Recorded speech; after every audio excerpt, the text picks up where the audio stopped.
其實我就覺得佢似一隻熊貓啦，因為熊貓表面上大家都覺得啊好可愛啊，人見人愛咁，但係其實佢係其中一種咧係唔願意嘅生存落去喺呢個世界上面生存落去嘅一種動物。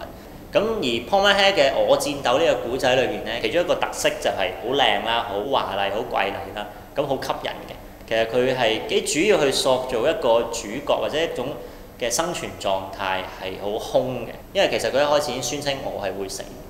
咁而你見到佢好似盡咗啲努力啦，或者你覺得佢未盡努力都好，但係 turn out 佢最後得出嘅結論都係覺得我係要死嘅，咁所以呢個生存慾望低呢一樣嘢，我就覺得同熊貓就好似啦。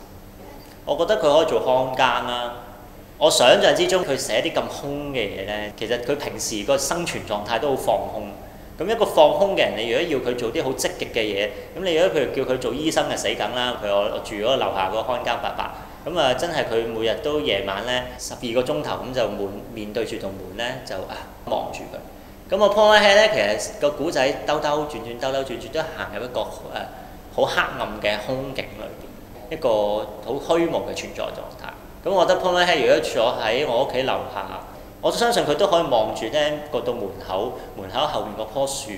跟住佢會想到好多嘢。咁呢個放空嘅狀態非常之啱佢。佢係會有出口嘅，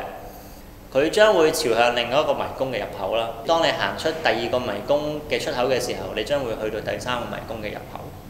不停咁來回往復。發生嘅事就係咁樣，一個唔會斷尾嘅咳，或者一個唔斷尾嘅病。